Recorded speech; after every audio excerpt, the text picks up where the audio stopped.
आज आपण कोल्हापूर जिल्ह्यामध्ये हातकणंगले तालुका टोपगाव राहुल मुळीक साहेबांच्या शेतामध्ये हजर आहे। साहेबांनी सुरुवातीपासून ह्या ऊसाला पिकाला काय काय मी केलेलं मार्गदर्शन केलं, त्याचा काय बदल झाला, या ऊसाचं वय किती आपण सर्व जाणून घेणार आहे। साहेब तुमचं नाव जरा जोरात सांगा। राहुल कल्लेश्वर मुळीक।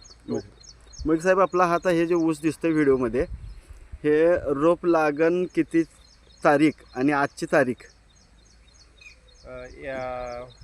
मे महिना 21 मेला लागण केलती आणि आजची तारीख किती आहे? 28 जून। 28 जून बरोबर। म्हणजे 21 जूनला एक महिना पूर्ण झाला।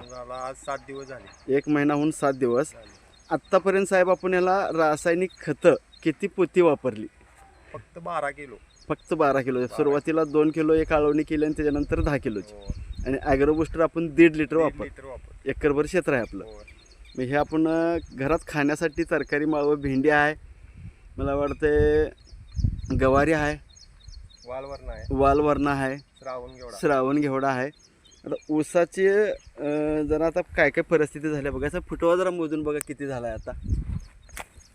1 2 3 4 5 5 ह्याला बी तेवढा दिसतो। 1 2 3 4 4 5 सगळीकडे फुटवा दिसतोय। ऊसाची उंची जवळजवळ आता मला वाटतं तुम्ही जर उभा राहिला तर 3.5 फूट 4.5 फूट एका महिन्यामध्ये ही ग्रोथ आहे। म्हणजे ऊस रोप लावलं त्यावेळेला 8-9 इंचाचं रोप होतं। आजची उंची जर बघितली तर जवळजवळ 4 फूट आहे। म्हणजे 30 दिवसामध्ये 3 फूट वाढले। मग ह्याच्यामध्ये जे आपण आता जी खतं वापरली किंवा मी जे मार्गदर्शन केलं, तुम्ही समाधानी आहे? इतर शेतकऱ्यांना तुम्ही काय सल्ला देणार?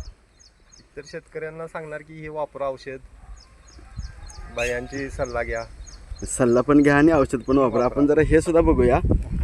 मला वाटतं ही गवारी साहेब, याला एक्स्ट्रा काय केलंय का आपण वरून? काय नाही। ज्या ऊसामध्ये फक्त आंतरपीक म्हणून आपण घेतलंय तरी सुद्धा ही परिस्थिती आहे। हे घेवडा आहे, भेंडी आहे, मला वाटतं गवारी आहे, सगळीच पिकं एक नंबर आहेत। ऊस सुद्धा जबरदस्त छान आहे।